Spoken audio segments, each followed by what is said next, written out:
Hello mga palangging! So ito ang buhay ng inyong milyonaryoung mini.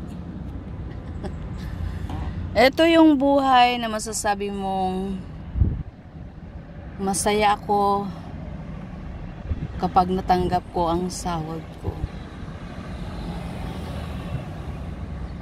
Kada katapusan ng buwan, meron kang inaasahan na magagamit sa iyong pang-araw-araw na pangangailangan. Pero alam ba ninyo kung paano mo tiniisan ang mga bagay para makuha mo ang isang buong sahod na iyan? Eto mga girls, yan. Sa init ng araw, andito tayo sa tabing kalsada naka-parking. Binuksan ko yung aking pintuan kasi mainit sa loob. Hindi ko naman pwedeng ipa-aircon ng 1 oras, 2 oras ang sasakyan kasi masisira po yung makina niyan kapag nakaandar lang ang sasakyan at hindi tumatakbo. Ayan, tiis. Ganda tayo dito. Diba? Hindi ko na kayo nakikita. Hindi ko na kayo nakikita kasi sira ang front camera ng aking mobile. Tanggalin muna natin. Ayan. Klaro na.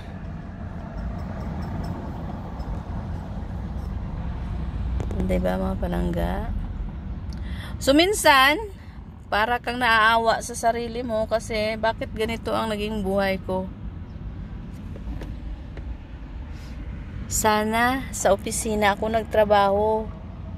Sana laptop ang bitbit ko. Pero alam ba ninyo, ang lahat ay may rason. At ang lahat ng mga nangyayari sa ating buhay ay may kabuluhan yun. Diba? May rason at may kabuluhan ang bawat pangyayari sa ating buhay. Kaya wag nating sabihin, buti pa sila, buti pa siya, bakit ako? Yung mga katanungan na yan, iwaksi na natin yan sa ating puso't isipan. Kasi ang mas mahalaga ay kung paano tayo magbigay pasalamat sa Diyos Ama sa buhay na ibinigay niya, sa mga pagsubok kung paano tayo humarap. Bawat pagsubok, bawat pighati, bawat hadlang ay isang pagbangon, ay isang panibagong buhay, ay isang pagsusumikap bago ang lahat. Kasi kapag wala yun, walang bago. Kung stable ang takbo ng ating buhay, wala tayong masasabi, eto ang naging puwersa ko ngayon. Naging matatag ako ngayon kasi nang dahil sa pinanggalingan ko noon o sa ikinaharap ko noon na pagsubok, kaya ako mas lalong lumaban, mas lalong naging matapang, mas lalong naging malakas. Kaya ang bawat nangyayari sa ating buhay ay wag nating bigyan ng isang malungkot na nakasagutan. Instead, observe it, be happy. Life is amazing. Life is so beautiful. Lahat ay hindi nakatuon sa iisang istasyon lamang, sa iisang direksyon o sa iisang banda lamang. Ito ay maraming branches na dapat nating alamin, dapat nating tuklasin, dapat nating bigyan ng pansin. Yun ang buhay. Kaya mga palangga ko, I'm so happy to share my life with you. Though even it's so tough, napakahirap ang aking pinagdaanan. Pero masayang masaya ko kasi Yes! I will be 50 years old. Magsi-50 na ako, Papa God! I'm so happy! Alam niyo, napakasarap ng buhay, na? At the age of 50, I'm so happy and proud to say, thanks for the life. Masaya ang buhay ko.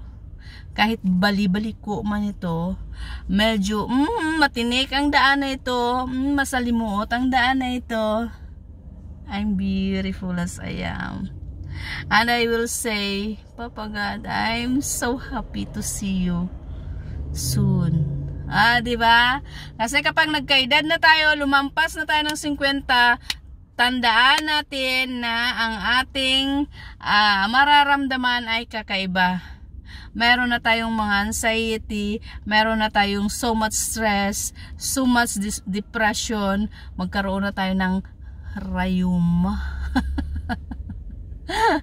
So mga palangga ko, bago dumating ang rayuma, make smile. Wag yung aroy-oy. Aray, aray, nako.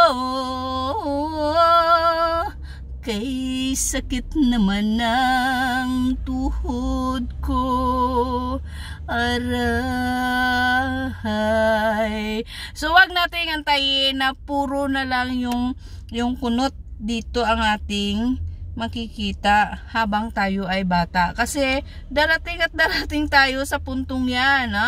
Darating tayo sa punto na manghihina na tayo. Hindi na natin kaya ang gawin ang mga bagay-bagay. But you know, alam niyo, I think there's no changes.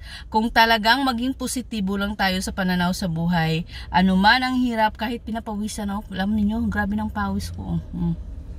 Kahit pinapawisan na ako, gusto kong magalit, hindi pwedeng magalit. Kagabi inutusan ako ng aking mga alaga, lakarin mo muna Celia, kunin mo ang importanteng bagay na kailangan namin kasi mag-attend kami ng wedding. Alam ba ninyo, nilakad ko ang init sa labas, malayo yung nilakad ko. So I have to find a way kung paano ako makaraos. Instead na magdadabog ako kasi naglakad ako sa malayong lugar para makuha ko yung inutos sa akin, I said thanks, nakapag-exercise ako. So we have to appreciate things that surrounds us and be thankful most of the time instead of complaining. Life is so beautiful. Life has a lot of surprises. So happy 50, my dear self. Thank you so much, Papa God, for the love. God bless us all.